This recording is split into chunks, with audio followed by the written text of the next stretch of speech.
कई सौ साल पुरानी बात है।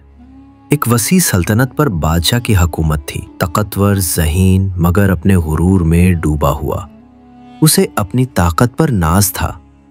उसका ख्याल था कि दुनिया का हर सच उसके सामने बेबस है। एक दिन उसने अपने दरबार में ऐलान किया, अगर कोई शख्स मुझे वो सच दिखा दे जो मेरे गुरूर को तोड़ दे, मैं उसे सोने चांदी से नवाज दूंगा। सारा दरबार खामोश हो गया। कौन ऐसा सच बोले जो बादशाह को पसंद भी आ जाए और जान भी बच जाए। चंद दिन गुजरे थे कि महल के दरवाजे पर एक बूढ़ा सूफी बुजुर्ग पहुंचा। चेहरा झुर्रियों से भरा, मगर निगाह में रोशनी थी। सिपाहियों ने रोका, मगर उसने सिर्फ इतना कहा, मैं वीरान जंगल से आया हूं सच लेकर। मगर सवाल यह है, क्या बादशाह सच बर्दाश्त कर सकता है? जब बादशाह तक ये अल्फाज पहुंचे, वो चौंका। उसने फौरन कहा, बुलाओ उसे दरबार में। बुजुर्ग सूफी पुराने कपड़ों में दरबार में दाखिल हुआ। सारा दरबार उसे हैरत से देख रहा था। बादशाह ने पूछा, कहो बाबा, वो सच क्या है जो मेरे हुरूर को चिकनाचूर कर दे? बाबा ने नरमी से कहा, ए बादशाह, आज तुम तख्त पर हो। तुम्हारे हुक्म से सैकड़ों जिंदगियां बदल सकती हैं, मगर याद रखो, एक दिन तुम भी वीरान जंगल के एक खामोश कोने में दफन हो जाओगे।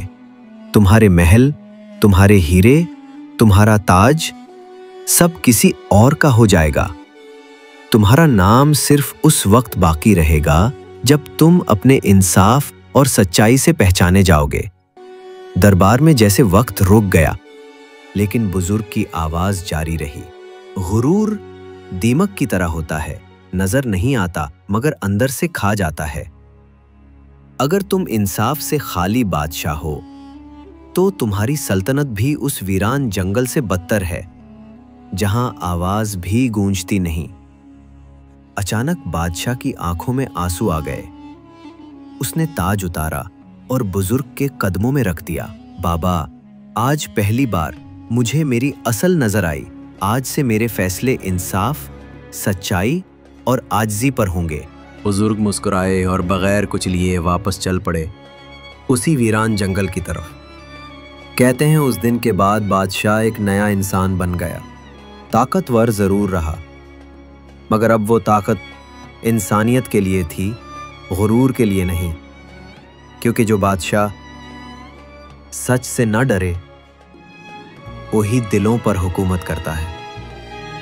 रात को बादशाह सोया हुआ था। ख्वाब में एक आवाज गूंजी, इक़्तिदार खत्म हो जाता है, मगर किरदार हमेशा बाकी रहता है।